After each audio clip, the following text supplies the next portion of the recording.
Salam dəyərli izləyicilər, mən Sara müəllim. Bu gün sizlərə biologiya test toplusundan deməli bitkilər aləminin inkişafı mövzusunun qaldığımız yerdən davam edirik. İkinci hissəsinə baxırıq. Bitki tam orqanizmdir. Bu videonu çəkməkdə məqsədim yəni həm abituriyentlərə, həm müəllimlərə dəstək olmaqdır. Təbii ki, ona görə davamlı olaraq videonu çəkməyə çalışacağam. Hər bir mövzunu ardıcıl şəkildə YouTube-a yerləşdirəcəm. Və onu da qeyd edim ki, əgər özünüz hazırlaşırsınızsa, sadəcə test toplusundan kifayətlənmək düzgün deyil. Test toplusunda siz baza yığa bilərsiniz. Düzdür, fərqli maraqlı suallar da var test toplusunda. Yəni o sözsüzdür, mütləq test toplusunu işləmək lazımdır. Çünki Dövlət İmtahan Mərkəzinin təqdim etdiyi vəsaitdir. Məsəl üçün biz dərs müddətində 5 dənə test bankından işləyirik. Əlavə olaraq çoxlu sayda sınaqlar işləyirik. Yəni tək test toplusu yəni maksimum nəticəyə kifayət eləmir. Əsasən də MIQ imtahanına hazırlaşan müəllimlər üçün. Keçək suallara. Yəni burada verilən suallarda əslində çox elə də izah tələb edən suallar deyil, amma mümkün qədər çalışacağam biraz mövzudan az da olsa kənara çıxmağa çalışım ki, bir sualda siz bir neçə dənə məlumat öyrənmiş olasınız. Bitki minimum neçə dəfə çiçək açmalıdır ki, o çiçəkli bitki hesab edilsin? Ümumiyyətlə uşaqlar, çiçəkli bitkilər örtülü toxumlu bitkilərdir. Burada söhbət o bitkinin çiçək açmağı, gül açmağı məsələ onda deyil. Məsələ ondadır ki, örtülü toxumlu bitkilərdə toxumlar çiçəkdə əmələ gəlir və bitki əgər inkişaf edirsə, toxum əmələ gətirirsə, deməli bu bitki toxum çiçəkdən əmələ gəlib. Yəni bu bitki ən azından ömründə bir dəfə də olsun çiçək açıb. Yəni minimum ömründə bir dəfə də olsun çiçək açmalıdır. Və bu bitkilərə məsəl üçün aqava bitkisini misal göstərə bilərik ki, ömründə bir dəfə çiçək açır. Ömründə bir dəfə çiçək açan bitkilərə biz nə deyirik? Monokarp bitkilər. Amma davamlı olaraq çiçək açan bitkilərə isə, ömür boyu çiçək açan bitkilərə deyirik polikarp bitkilər.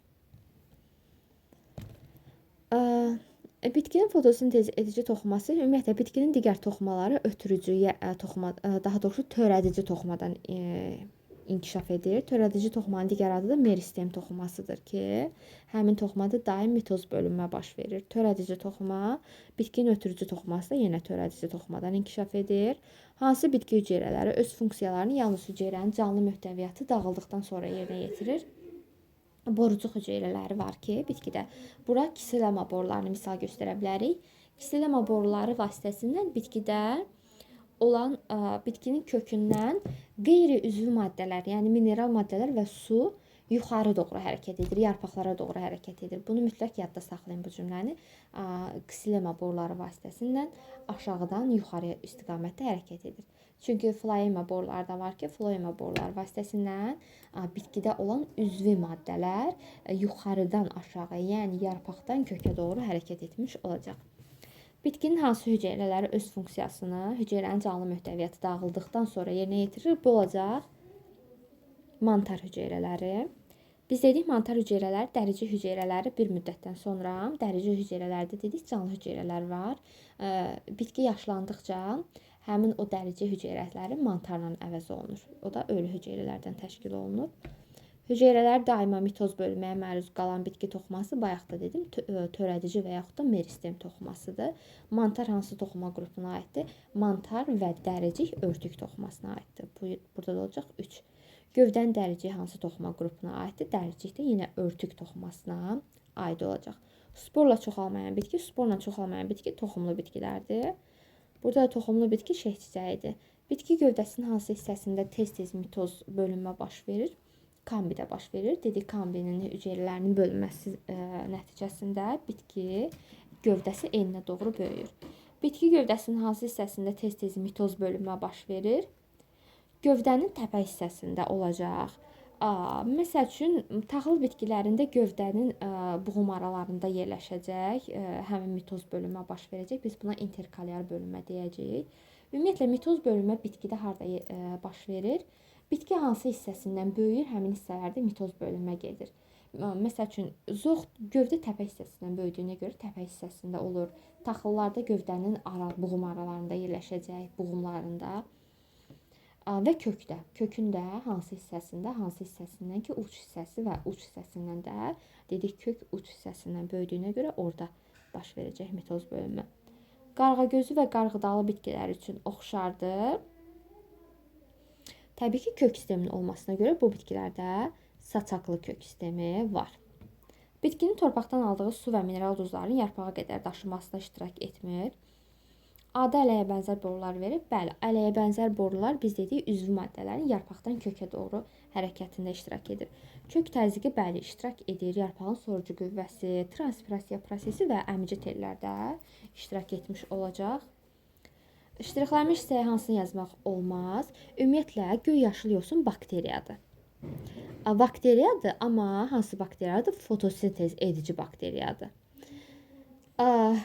Yaşıl yosun da sadəcə yosundur. Göy yaşıl yosuna biz siyanobakteriyalar da deyirik. Ribosum hər ikisində var. Ümumiyyətlə ribosum bütün canlılarda var. Hətta ən qədim hüceyrə orqanoididir demişdik. Çünki ilk dəfə bakteriyalarda yaranmışdı arxeya erasında. Hüceyrə divarı var hər ikisində. Xlorofil var, bəli. Sadəcə olaraq xlorofilin yerləşməsinə görə fərqlənirlər. Bakteriyalarda xromatofor yoxdur. Onlarda ümumiyyətlə xloroplastlar da olmur. Xlorofil pigmenti sərbəst halda sitoplazmada yerləşir. Amma göy yaşıl yosunlarda, yəni siyanobakteriyalarda isə xlorofil fotosintez edici membranın üzərində yerləşir. Amma xlorofil olduğuna görə hər ikisində də var. Sporla çoxalma, bəli. Ümumiyyətlə spora biz bütün canlılar aləmində rast gəlirik. Sizdən soruşanda spor canlıların neçə aləmində var? 4 aləminin 4-ündə də spor var. Amma sporla çoxalma neçə aləmdə var sorsa, biz artıq bakteriyaları çıxırıq. Çünki bakteriyada olan spor çoxalmağa xidmət edən spor deyil. O sadəcə bakteriyaları əlverişli mühitin şərait təsirindən qorumaq üçün bir uyğunlaşmadır. Sitoplazmada, hüceyrələrdə olur. Toxumlu bitkiləri seçin. 1 yosundur, toxumlu deyil. 2 mamırdır, toxumu yoxdur. 3-də qıcıdır, toxumu yoxdur, sporlu bitkidir. 4-də qoza görürəm, çılpaq toxumludur. Təbii ki, toxumu var. 5-də çiçəkli bitkidir, toxum var. Gövdə yumrusu ilə çoxaltmaq olur. Gövdə yumrusu ilə kartof, toplanmur, yəni yer armudu bitkisi var. Nəyə çoxaltmaq olar? Və bunları çoxaldarkən, gövdə yumrusundan çoxaldarkən həmin bitkilərdə əlavə köklər inkişaf edəcək. Yəni əsas kök olmayacaq. Çünki dedik ki, gövdə yumrusu bitkinin vegetativ orqanıdır. Yəni gövdənin şəkil dəyişməsidir. Toxumlu bitkilərdən fərqli olaraq sporlu bitkilərdə əmələ gəlmir, qutucuq əmələ gəlir, kök əmələ gəlir. Sadəcə olaraq əsas kök versəydi biz nə edərdik? Əsas kök sadəcə toxumlu bitkilərdə olur. Çünki dedik əsas kök toxumdan inkişaf edir. Sporlu bitkilərdə isə əsas kök olmayacaq. Məsələn, biz ilk dəfə kökə qıcıkimlərdə rast gəldik ki, qıcıkimlərin də dedik yeraltı şəkil dəyişməsi kökümsov idi və o da gövdənin şəkil dəyişməsi olduğuna görə oradan inkişaf edən köklər əlavə və yan köklər olur. Yəni əsas kök yoxdur. Amma kök dediyinə görə bəli, kök hər sporlu bitkidə də ola bilər, gövdə olacaq. Təbii ki, tozluq borusu yalnız toxumlu bitkilərə aiddir, yarpaq ayası da olacaq. Hansında uyğunsuzluq var? Sibir qaraşamı çılpaq toxumlara aiddir, yaban turp örtül toxumlara aiddir, çöl qatır quyruğu qıcıkimlərə aiddir. Əslində burada 2 variant verib. Qatır quyruğu elə qatır quyruğu kimlərə aiddir. Maral mamırı da şibyədir. Mamır deyil. Laminariya da bəli yosundur. Hansı bitkidə ümumiyyətlə əsas kök inkişaf etmir? Bayaq da qeyd etdiyim kimi toxum olmayan bitkilərdə. Toxumla çoxalan kartofda olur. Toxumla çoxalıbsa bu bitkidə də olacaq. Vegetativ yolla çoxalan bitkilərdə toxum olmur. Daha doğrusu əsas kök. Çünki biz çiyələyi bığcıqlarla çoxaldırıq və həmin o bığcıqlardan əlavə kökləri əmələ gələcək və yan köklər, əsas kök olmayacaq. Dən meyvədən inkişaf edən arpada toxum olduğuna görə olacaq. Kökündə yumrucuqlar əmələ gətirən noxudda da bəli toxumla çoxaldığına görə əsas kök olacaq. Örtülü toxumlulardan baş verən hansı prosesi bilavasitə suya ehtiyac yoxdur? Örtülü toxumlu bitkilərdə ümumiyyətlə gövdədə mineral maddələrin daşınması su vasitəsindən gedir. İnkişaf üçün suya ehtiyac var. Transpirasiya sudur elə. Fotosintez üçün də suya ehtiyac var. Mütləq su olmalıdır. Təbii ki, mayalama olacaq. Ümumiyyətlə uşaqlar, mayalanma biz dedik hansı bitkilərdədir? Sporlu bitkilərdədir. Yosunlar, mamırlar, bunların çoxalması üçün, mayalanması üçün mütləq su mühiti lazımdır. Bu bitkilərin cinsi hüceyrələri dedik ki, suda hərəkət üçün uyğunlaşmışdır, qamçılara malikdir. Amma örtülü toxumlu bitkilərdə, ümumiyyətlə hətta həm də çılpaq toxumlu bitkilərdə mayalanma üçün suya ehtiyac yoxdur. Toxumlarında nisbətən yağ çox olan bitkilər təbii ki, pambıq, qoz, günəbaxan və kətan, yəni əzbər sualdır. Gicitgən, ayrıqotu, inci çiçəyin hansı əlamətləri oxşardır? Biz bu üç bitkiyə kökümsovda rast gəlmişdik. Üçünün də eyni anda adını çəkmişdik ki, bunlarda gövdənin yeraltı şəkil dəyişməsi var idi ki, kökümsovdur. Quraqlıq yerlərin bitkilərində suyun azlığına qarşı hansı uyğunlaşmalar var? Ümumiyyətlə, suyun azlığına qarşı uyğunlaşma bitkinin kökünün dərinə getməsi. Su azdırsa, təbii ki, bu bitki suyu az buxarlandırmalıdır ki, suya qənaət etmiş olsun. Bunun üçün ağızcıqların sayı az olmalıdır. Yarpaqlar çox kiçik olur, bəzən isə ümumiyyətlə yarpaqlar tikana çevrilir. Mum örtüyü olur suyun buxarlanmasını azaltmaq üçün. A'da gövdənin dik olması, yarpaqların sayının az olması, tikanın olmaması deyil, əslində tikan olmalıdır. Xəzan yarpağın qırmızı rəngi alması, hüceyrə arası boşluq, yarpaqların işığa doğru can atması. Ümumiyyətlə, burada elə bir uyğunlaşma yoxdur. Bığcıqların olması, ümumiyyətlə, bığcıq nədir? Bığcıq bitkinin, yəni, quraqlığa uyğunlaşmasına əlaqədar olan bir uyğunlaşma deyil. Məsələn, çiyələyin bığcığı çoxalmaya xidmət edir, noxudun bığcığı. Bunlar bitkinin deməli işığa çıxması üçün xidmət edir. Məsələn, gövdən şaquli vəziyyətdə dayanması, kökünün torpağın səthinə yaxın yerləşməsi yox, kökün torpağın əksinə dərinə getməsidir. Yarpağın lətli və şirəli olması, ağıcıq çox yox, ağıcıq az olmalıdır. 7 deyir tikanlar, bəli, mum örtüyü, ağıcığın nisbətən az olması, uzun şaxəlinə kökə malik olması, bəli, bu quraqlığa uyğunlaşmadır. Bitkilərin tumurcuqlarında suyun miqdarı nə zaman ən az olur? Qışda, bitki qışlayan zaman. Yəni, belə fikirləşin, su çox olsa nə baş verər? Bitki donar, məhv olar. Çiçəkli bitkinin xarici sekresiya vəzisi nektarlıqlardır. Bitkilərdə yaşlı hüceyrələrdən fərqli olaraq cavan hüceyrələrdə ümumiyyətlə bitkilərdə vakullar var ki, bitki cavan olanda bu vakulların sayı çox olur, həm də kiçik olur. Amma bitki yaşlandıqca vakulların sayı azalır, həm də böyüyür. Burada da çoxlu kiçik vakullar olan cavab doğru olacaq. Hansı mülahizə doğrudur? Aloe yarpaqlarının saplağı var. Aloe'nin saplağı yoxdur. Biz buna oturaq yarpaq deyirik. Çınqılotu gül çiçəklər fəsləsinə aiddir. Bəli, gül çiçəklər fəsləsinə aid ot bitkisidir. İnsan kartovun, pomidorun yer kökünün hansı hissələrini yeyir? Kartovun biz zoğunu yeyirik. Yəni kartovun o yeyilən hissəsi onun gövdəsinin yeraltı şəkil dəyişməsidir. Gövdə də deyə bilərik, zoğ da deyə bilərik. Pomidorun meyvəsi təbii ki, toxumu olmayacaq. Meyvəsini yeyirik. Baxın, beynən yarasında qalmışdıq. Yer kökünün də meyvə kökünü yeyirik, bəli. 29-cu sualda yenə kartovun zoğunu, badımcanın meyvəsini, turpun isə kökünü. Ümumiyyətlə, turp, çuğundur, yer kökü, biz bu bitkilərin adını çəkmişdik harda? Kökün şəkil dəyişməsində. Bu bitkilərdə kök ehtiyat qida maddəsi toplayır şəklini dəyişərək və gövdənin aşağı hissəsi də iştirak edir demişdik. Yəni, biz ona görə həm kök deyə bilərik, həm də meyvə kök də deyə bilərik. Yaşıl olmayan fotosintez edici bitki. Qızıl sarmaşıq fotosintez etmir ümumiyyətlə. Ulutrix yer armudu ardıc həm yaşılda həm fotosintez edir. Lamnaria yosundur, qonur rəngdir. Qonur yosundur, amma fotosintez edir. İndi bu qırmızı və qonur yosunlarda da fotosintez prosesi baş verir. Baxmayaraq ki, bu bitkilərin rəngi yaşıl deyil. Soruşa bilərsiniz ki, bəs bunlar yaşıl deyil, axı bunlarda deməli xlorofil pigmenti yoxdur. O zaman niyə fotosintez edici götürürük? Bunlarda xlorofil var. Sadəcə olaraq, yəni həmin o yaşıl pigmentdən başqa rəngli pigmentlərdə var deyə bunların rəngi fərqli görünür. Amma əslində xlorofil pigmenti həmin bitkilərdə də olacaq. Toxumlu bitkilər üçün ümumi olmayan ifadə doğru olmayan. Şamda 2 qat mayalanma prosesi getmir. Bəli, 2 qat mayalanma yalnızca bitkilər aləminin bir şöbəsi üçün xarakterlikdir. O da örtülü toxumlu bitkilər üçün. Bu doğrudur. Bütün toxumlu bitkilər yalnız avtotrof yolla qidalanır. Xeyr, məsələn, qızıl sarmaşıq toxumludur, amma heterotrof yolla qidalanır. Şam ağacının erkəkcik və dişicik bəli olmur. Yalnız örtülü toxumlu bitkilərin çiçəyi var. Bəli, örtülü toxumların bütün növlərinin meyvəsi var. Bəli. Yosun hansı canlı həyatında yarpaq rolunu oynayır? Ümumiyyətlə, yosun şiblələrdə yarpaq rolunu oynayır. Biz buna maral mamırı, İslandiya mamırı, parmeliya, daşxınası misal göstərə bilərik. Bitki hüceyrəsi ilə papaqlı göbələk hüceyrəsində verilənlərdən ortaq xüsusiyyət hansıdır? Qlükoza sintezi ümumiyyətlə üzvü maddəni sintez edir bitki. Yəni ümumiyyətlə bitkilərdə də baş verir.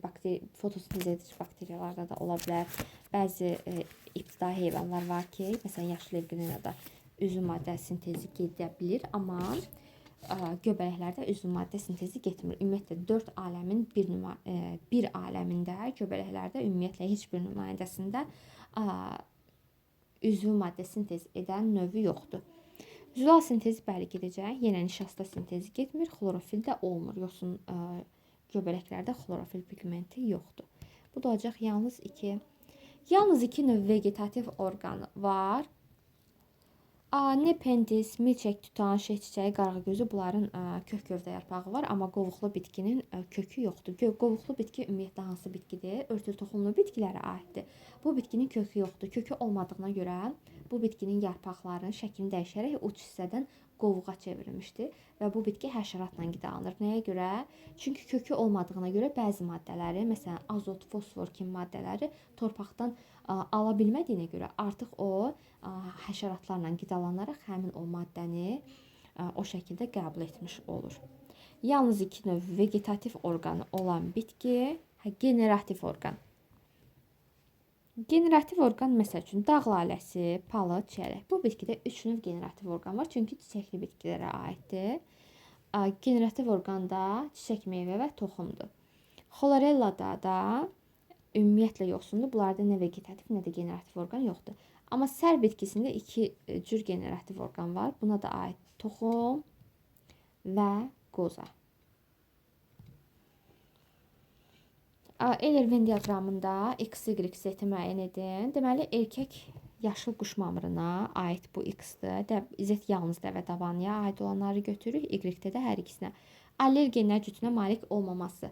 Allel genlər cütünə malik olmamaq, yəni N xromosom dəstinə malikdir ki, bu da yaşıl quş mamırında var. Bəli, yaşıl quş mamırının özü N xromosom dəstinə malikdir. Yalnız haploid xromosom dəstinə malik olan, bəli, elə bu da həmin cümlənin oxşarıdır. Allel genlər cütü, yəni 2N deməkdir. Bu da yoxdursa, deməli N-dir. Hüceyrəsində plazmatik membran. Plazmatik membran təbii ki, hər ikisində olacaq. Vegetativ orqanlara hər ikisi vegetativ orqana malikdir. Diploid xromosom dəstinə malik somatik hüceyrənin olması, bəli, dəvə dabanı bitkisinə aid olacaq. 2N xromosom dəsti. 2 qat mayalanma da yalnızca çiçəkli bitkilərdə olduğuna görə olacaq X-a 1, 2, ardıcı olaraq gedəcək 3, 4, 5, 6. Yaşıl quş mamırının gametofit nəslinin 2 somatik hüceyrəsi. Yaşıl quş mamırının gametofit nəsli elə yetkin bitki hesab olunur. Yetkin bitkinin də hər bir hüceyrəsi N xromosom dəstinə malikdir. 2 dənə somatik hüceyrədən söhbət gedirsə, yazıram 2N üstə gəl. Qıcının protalı da N xromosom dəstinə malikdir. Özü N-dirsə, oradan inkişaf edən bütün hissələrdə N olacaq. 3 dənə rizotdur, elə 3N-dir. Kələmin 4 dənə tozluq borusu ilə hərəkət edən qametlərin. Kələmin bir tozluq borusundan 2 dənə qamet hərəkət edir. 4 tozluq borusu varsa 4-ü vururam 2-yə 8. Hərəsi də N olacaq. 8N toplayanda da olacaq 13N. Əksər yosunlarda göbələklərin oxşar xüsusiyyəti avtotrof. Göbələklər avtotrof nümayəndəsi yoxdur. Hüceyrə divarı var, bəli. Bir hüceyrəli və çox hüceyrəli nümayəndələr, bəli, var. Xlorofil yoxdur, ortaq xüsusiyyət deyil. Göbələklərdə yoxdur xlorofil. Yosunlarda var, amma 2, 3. 39-cu sualda bizə deyir ki, müəyyən edək verilənləri. Deməli, sol tərəfə baxıram. Deyir, sporlu bitkidir, bəli. Sporludur, toxuması var. X-in toxuması var, Y-in toxuması yoxdur. Toxuma yoxdursa, bu Y yosundur. Toxuması var deyir. Mən burada yosun olan variantları silirəm. İndi mənə deyir ki, sporlu bitkidir. Plan, erkək qışı, quş mamırı. Sonra Y-ə baxıram. Deyir ki, Y xeyr, yəni Y yosundur. Qaldı bizdə yenə digərləri yosundur. Baxıram digər tərəfə. Meyvəsi var, amma sporlu bitki deyil. Sporlu bitki deyilsə toxumlu bitkidir. Meyvəsi varsa örtülü toxumludur. Z örtülü toxumlu hər hansısa bir bitkidir. Məsələn, palıd ola bilər, bəli, qarağat ola bilər. K da olacaq, meyvəsi yoxdursa, toxumu var, meyvəsi yoxdur. Bu da çılpaq toxumlu bitki olacaq. Bu da ardıcı ola bilər. Qalıram A variantında. Yenə həmin suala oxşar bir sualdır. Ali bitkidir. Bəli, xeyr. Ümumiyyətlə, ali bitki deyilsə bu yosundur. Biz dedik ki, bitkilər aləmi 2 hissəyə bölünür. Ali və ibtidai bitkilər, yosunlar ibtidai bitkilərə aiddir. Qalan digər bitkiləri biz ali bitkilər hesab edirik. Ali bitkidə toxumu var. Toxumu varsa, çılpaq toxumlu ola bilər və yaxud da örtülü toxumlu ola bilər. Burada plan, ulutrix, quş mamırı gedir. Toxumu yoxdur. Toxumu olmayanda, məsələn, burada Y-ə ardıc verib, axı ardıcın toxumu var. Bizə də deyir, toxumu olmasın. Elə bizdə bu qalır, C variantı. Amma baxsaq digərinə, izogamiya tipli qamet əmələ gətirir. Ulutrix yosun, bəli, ümumiyyətlə uşaqlar, qametin yaranmasının 3 forması var. İzogamiya, oogamiya, anizogamiya. İzogamiya nədir? İzogamiyada həmin o hüceyrələr, cinsiyyət hüceyrələri, erkək və dişi cinsiyyət hüceyrələri oxşar olurlar. Eyni ölçüdə, eyni quruluşda. Bax, hər ikisində 2 dənə qamçı var. Ulutrixdə izogamiya olacaq. Amma xlorellada ümumiyyətlə qamet əmələ gəlmir. Nəyə görə? Çünki xlorella qeyri-cinsi yolla çoxalır. Qamet əmələ gəlməsi üçün də cinsi çoxalmaq olmalıdır ki, qamet əmələ gəlsin. Yüksək temperaturda və küləkli havada əksər bitkinin yarpaqlarını alta doğru əyilir. Buna səbəb, təbii ki, bunun səbəbi ola bilər. Bilirik ki, yüksək temperaturda, küləkli havada su daha çox buxarlanır və bitkilərdə bu buxarlanmanın qarşısı alınsın deyə bitkilər içəriyə doğru əyilir, altına doğru. Artıq buxarlanmanın qarşısını almaq. Dipçəkdə verilən kələm bitkisinin yarpaqlarının hər birinin şəkildəki kimi oxun istiqamətində yağlanıb, hansı dipçəkdə əkilən bitkinin yaşama şansı daha azdır? Ümumiyyətlə, biz bu tip suallarda nəyə diqqət eləməliyik? Bilməliyik, hansı bitkidə ağızcıqlar yarpağın hansı hissəsində yerləşir. Əksər bitkilərdə, əgər bizə bitki adı çəkməyibsə, əksər bitkidə yarpağın alt hissəsində yerləşir ağızcıqlar. Amma Viktoriya suzanbağı bitkisində yarpağın üst hissəsində yerləşir. Süsəndə və kələmdə yarpağın hər iki tərəfində ağızcıqlar yerləşir. Mən deyir, yaşama şansı daha azdır. Məsələn, birincidə üst dəricini yağlamışıq.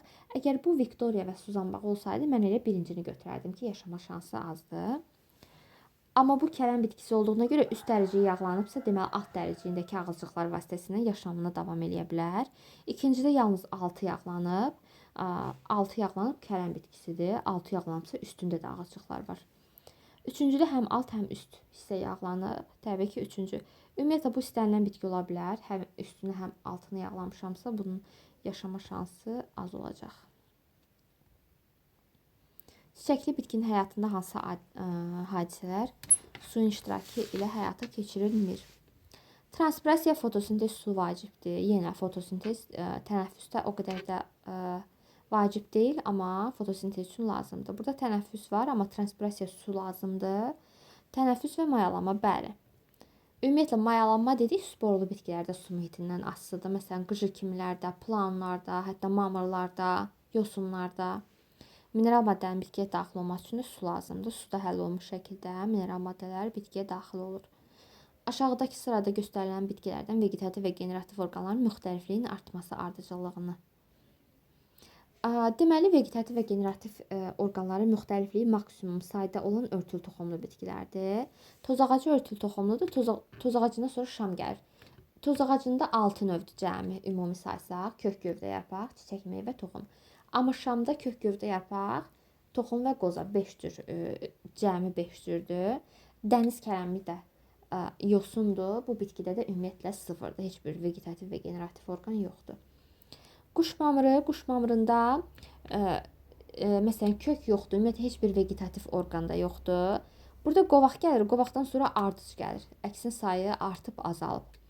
Sfagum mamırdır, zambaqdan sonra plan gəlib. Zambaqda məsələn çiçəkli bitkidir, çiçəkli bitkidən sonra sporlu bitki gəlib, əksinə azalıb say. Yemişan ardıc, kələm, baxın yemiş ardıc gəlib, azalıb say, kələmdə artıb. Amma Y variantında sfagmon, plaon get-gedə artır. Baxın, akasiya. Hansı bitkilərin ziqotundan birbaşa yetkin bitkiyə oxşayan yeni müstəqil orqanizm inkişaf etməz? Ziqotundan, qıcıdan inkişaf edəcək, amma mamırdan inkişaf etməyəcək. Nəyə görə? Çünki mamırda ziqotdan qutucuq yaranır. Sonra qutucuqdan spor yaranır, sonra spordan yaranır. Oradan protonema, daha sonra yetkin bitki yaranır. B-də qatır quyruğunu çıxıram, C-də qıcını, D-də plaunu çıxa bilərik. Y variantında bəli, sfagmundan, quş mamırında ziqotdan qutucuq inkişaf edir. Vegetativ və generativ orqanların müxtəlifliyin isə artması ardıcıllığı ilə burada tuz ağacından sonra şam gəlib, azalıb. B-də quş mamırı, qovaq, sonra ardız gəlib, artıb, azalıb. C-də plaun, sfagmun, zamaq. Ən azından sfagmun mamırı plaundan əvvəl gəlməli idi. Kələm, kələm örtülü toxumlu bitkidir. Cəmi 6 növdür. Sonra ardız gəlir 5 növ, sonra gəlir yemişən 6 növ. Çünki dedik örtülü toxumlu bitkilərdə kök, gövdə, yarpaq, çiçək, meyvə, toxum var. Ardızda isə kök, gövdə, yarpaq və toxum və qoza cəmi 5 cür, 5 növ olacaq. Yaşıl quş mamırı, qatır quyruğu, sonra da cökə. Bəli, getdikcə artıb generativ və vegetativ orqanların müxtəlifliyi. Şamın toxumları soğan toxumundan fərqlənir. Fərqlənir nəyə görə? Mayalamasına yalnız bir spermin inkişaf iştirak etməsinə görə, bəli. Örtülü çapaq toxumlu bitkilər də mayalamada bir dənə spermi iştirak edir. Amma örtülü toxumlu bitkilərdə 2 qat mayalama prosesi baş verir ki, orada 2 dənə spermi iştirak edir, bir yumurta hüceyrə iştirak edir və bir dənə də mərkəzi hüceyrə iştirak edir. Hansı ki, söhbət örtülü toxumlu bitkidən gedir. Yumurta hüceyrə ilə həmin 2 dənə sperminin biri gəlir yumurta hüceyrə ilə birləşir, 2 ziqot yaranır. Digər hüceyrə də mərkəzi hüceyrədir ki, sperminin digəri də mərkəzi hüceyrə ilə birləşir. Mərkəzi hüceyrə özü 2N idi. N spermi ilə birləşdi, 3N triploid endosperm yaranır. Amma çılpaq toxumlu bitkilərdə bu proses baş vermir. Biz bunu 2 qat mayalanma adlandırırıq. Küknar toxumları sarımsaq toxumlarından fərqlənir. Fərqlənir nəyə görə? Triploid endospermin olmamasına görə. Baxın, indi göstərdim. Triploid endosperm örtülü toxumlu bitkilərdədir. Şəkildə 5 dənə bitki verib, cədvəllə əlaqədar hansı mülahisə səhvdir? Baxaq bitkiləri müəyyən edək. Birincidə gövdə yoxdur, yalnızca rizoid var. Rizoid varsa, gövdəsi yox, heç bir vegetativ və generativ orqan yoxdur. Bədən tallumdan ibarətdir, amma rizoidi var. Təbii ki, burada söhbət yosundan gedir. Məsələn, laminariya yosun ola bilər. İndi baxaq görək bizdən nə soruşacaq. 2-də əlavə kök yoxdur. Hələ ki ümumiyyətlə ilk dəfə kök harda yarandı? Qıcı kimlərdə? Qıcıdan əvvəlki bitki olacaq bu. Gövdə var, rizoid var, yarpaq var. Təbii ki, bu yosun olacaq. Daha doğrusu mamır. Mamır. Məsələn, yaşıl quş mamırı. 3-də gövdə var, yarpaq var. Amma rizoidi yoxdur, əlavə kökü də yoxdur, toxumu da yoxdur. Bu olacaq, bu da mamırdır, amma sfagm mamır ola bilər. 4-cüdə baxın, toxum yoxdur, amma əlavə kök var. Ya, əlavə kök varsa deməli bu qıcıdır, amma hələ toxuma çatmayıb, toxum yoxdur.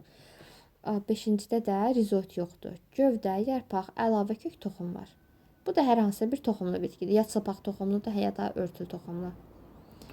Mən deyir, birinci növün bədən tallum adlanır. Bəli, birinci yoxsundur, bədən tallumdan ibarətdir. 3-cü növ çiçək açır.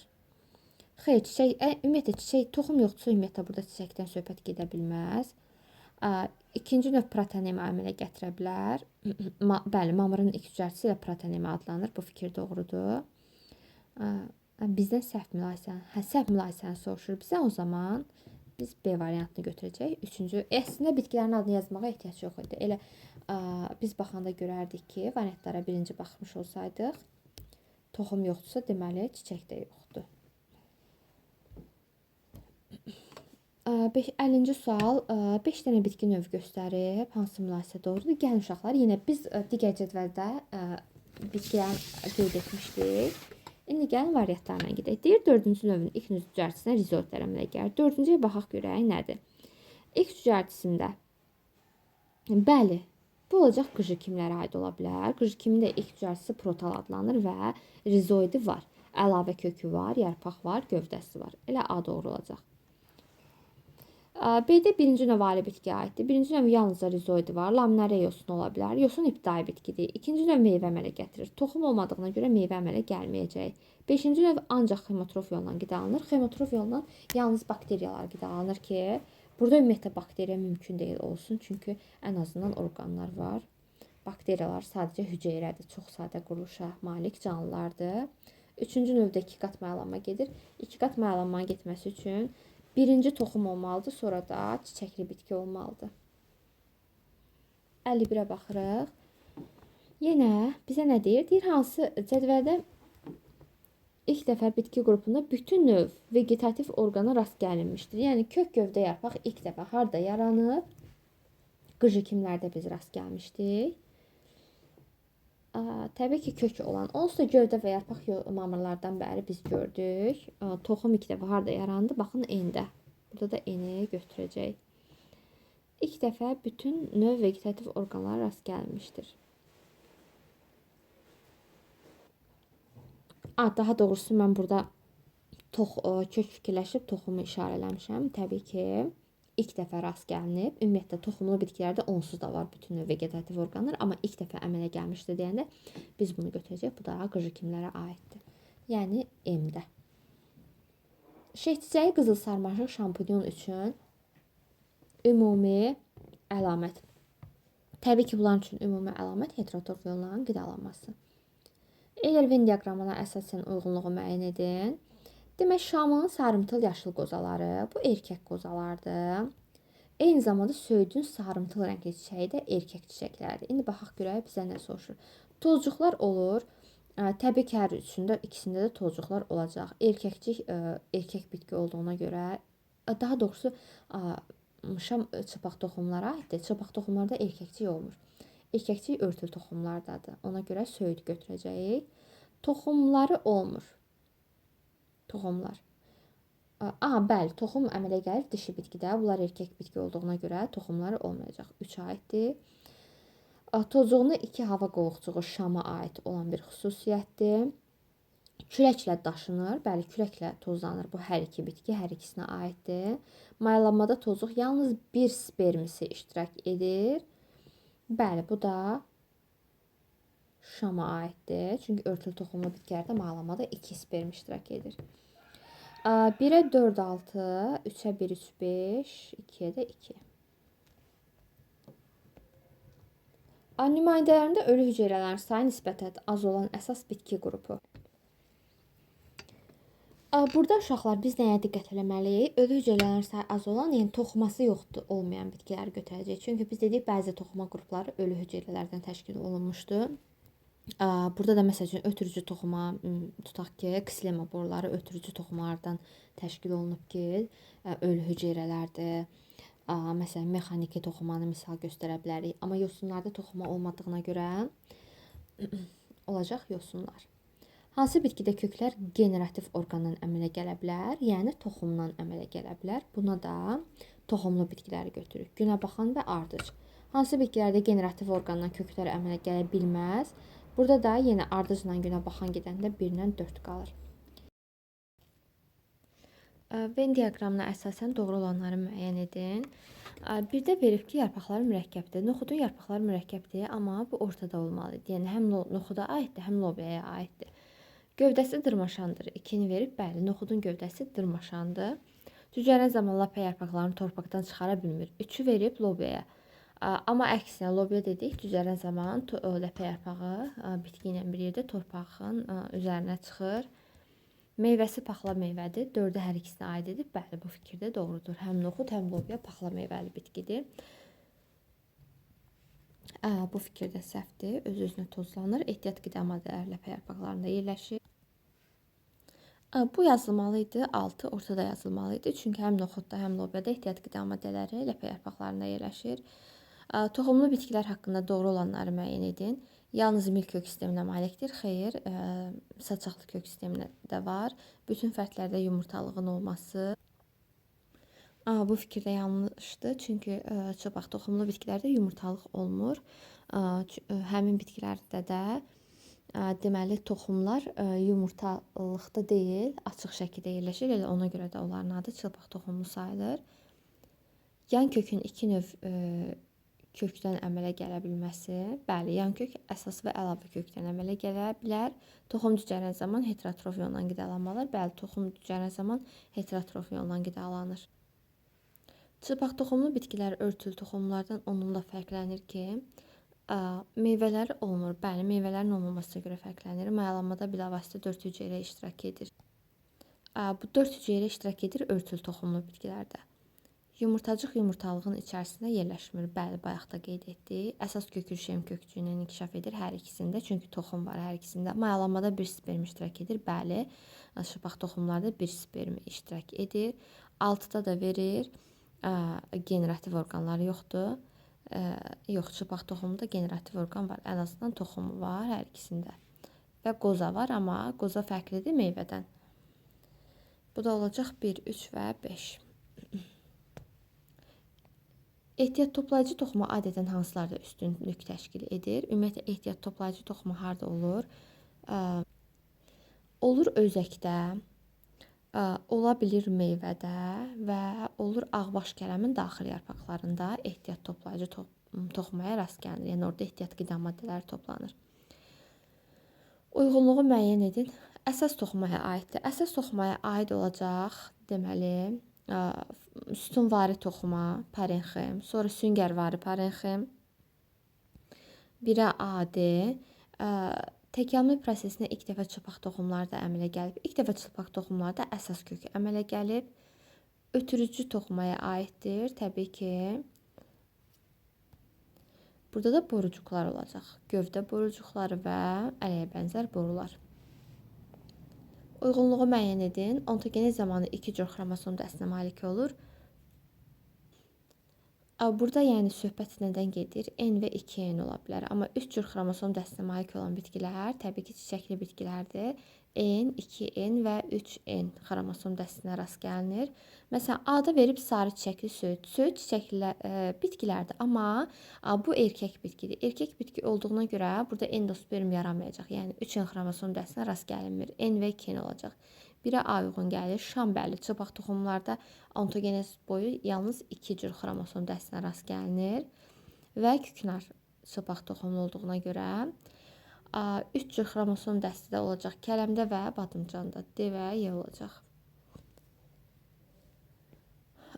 Növbəti sual. Sarımtıl çiçəkli söyüd, adişam. Sarımtıl çiçəkli söyüd erkək bitkidir. Erkək çiçəkdir. Baxaq bizdən nə soruşur. Erkəkciyi var.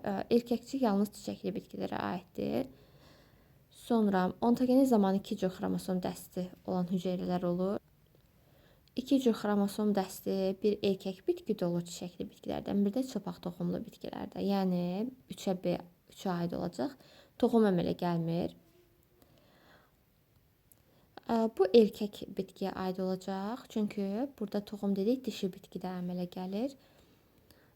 Tozlanma baş verir. Tozlanma baş verəcək adi şamda. Çünki söyüd bitkisi, yəni erkək fərdini verdiyinə görə biz buna aid eləməyəcəyik. 2 qat mayalanma baş verir. 2 qat mayalanma ümumiyyətlə çiçəkli bitkilərdə baş verir, dişi bitkidə. Burada da erkək bitki verdiyinə görə 2 qat mayalanmanı yazmırıq. Cədvələ əsasən uyğunluğu müəyyən edin. Bizdən nəyi soruşur? Baxın, demək birinci bitki öz-özünə tozlanır, 2 cinsli bitkidir. Öz-özünə tozlanan 2 cinsli bitki olacaq acı paxla və lobya. Buna yazıram A və B. İkincidə çarpaz tozlanır, yenə 2 cinsli bitkidir. 2 cinsli bitki təbii ki, qarğıdalı olacaq. Daha doğrusu çiçəyi 2 cinslidir. Biz bilirik ki, qarğıdalın çiçəyi 1 cinslidir. Bu ola bilər. Astra olacaq. Buna uyğun gələcək C variantı. 3-də də deyir çarpaz tozlanır. 1 cinsli çiçəkdir. 1 cinsli çiçəkdə dedik qarğıdalıda olacaq. Və söyüddə. Çünki dedik ki, söyüdün və qarğıdalının erkək və dişi çiçəkləri fərqli-fərqli, yəni eyni bitki üzərindədir, amma qarğıdalıda fərqli çiçəklərdədir. Qıça çiçək qrupunda dedik dişi çiçəklər olur. Süpürgə çiçək qrupunda isə erkək. Söyüddə isə sarımtıl çiçəklər dedik, erkək çiçəklərdir. Aha, burada da 60-ı deyəsən 60-cı sualı ötürmüşük. Gəlin 60-cı suala da baxaq. Örtülü toxumlu bitkilər çılpaq toxumlardan onunla fərqlənir ki, ilk olaraq fərqlənir nəyə görə? Mayalanmasında 4 hüceyrə iştirak edir. Bəli, örtülü toxumlarda 4 hüceyrə iştirak edir. Əsas kökü şem kökçüyünün hər ikisində, yumurtacıq yumurtalığın içərisində yerləşir. Bəli, generativ orqanlara malikdir. Çılpaq toxumlarda da generativ orqanlar var. Ot şəkilli nümayəndələr olur. Bəli, örtülü toxumlarda ot şəkilli nümayəndələr var, amma çılpaq toxumlarda ot şəkilli nümayəndəyə rast gəlinmir.